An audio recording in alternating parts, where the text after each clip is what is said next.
د امریکا دوو معتبرو ورځپاڼو دا مسله راخیستې چې ولسمشر ټرمپ ویلي د سولې د وروستیو خبرو اترو په لړ کې ایران د خپلو اټومي مرکزونو د بشپړې پلټنې سره موافقه کړې ده، خو د ایران حکومت وویل چې نه، داسې نه ده. نیویارک ټایمز ورځپاڼې د جون په 23 نیټه په یو راپور کې ویلي د اټومي پلټنو په اړه د امریکا او ایران متضادې ادعاوې راتلونکي ننګونې ښکاره کوي. ورځپاڼه لیکي امریکا او ایران د سې شنبې په ورځ په دې اړه بېلابېل روایتونه وړاندې کړل چې آیا تهران موافقه کړې ده که نه چې نړیوالو اټومي پلټونکو ته اجازه ورکړي د دې هېواد تر ټولو حساسو اټومي تاسیساتو ته ورشي. دا موضوع د یوې تلپاتې سولې د ترلاسه کولو لپاره د روانو مذاکراتو پیچلتیا څرګندوي.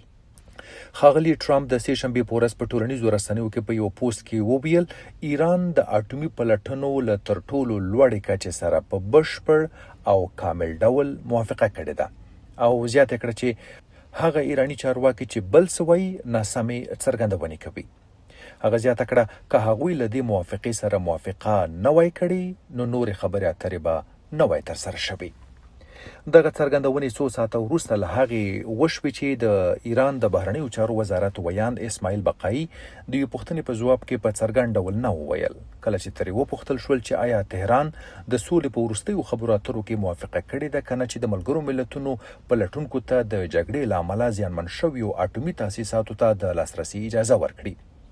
د ایران د دولتي رسنیو په وینا ښاغلي بقایي په تهران کې یوې خبرې غونډې ته وویل چې دواړو خواو د اټومي موضوعاتو په اړه په تفصیل سره هیڅ بحث نه دی کړی و نه برنامه‌ای برای بازرسی آژانس از تأسیسات هسته‌ای آسیب دیده ایران ناشی از تجاوز نظامی آمریکا و رژیم صهیونیستی داریم. اساساً در این زمینه هیچ شیوه‌نامه‌ای وجود نداره.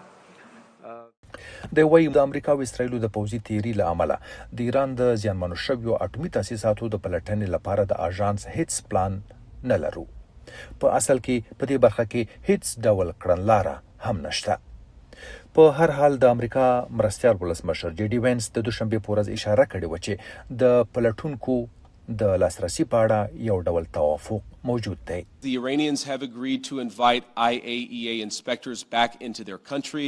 That is د وایي ایرانیانو موافقه کړې ده چې د اټومي انرژۍ نړیوالې ادارې پلټونکي بیرته خپل هېواد ته راوبولي. دا د امریکا د خلکو لپاره یو لوی پړاو او مهمه لاسته راوړنه ده او په ایران کې د اټومي وسلو د پروګرام د تل لپاره له منځه وړلو یا د هغه د دایمي پای ته رسولو پر لور لومړی ګام دی. موږ د اټومي خبرو اترو په نورو برخو کې هم ډیر ستر پرمختګونه کړي دي.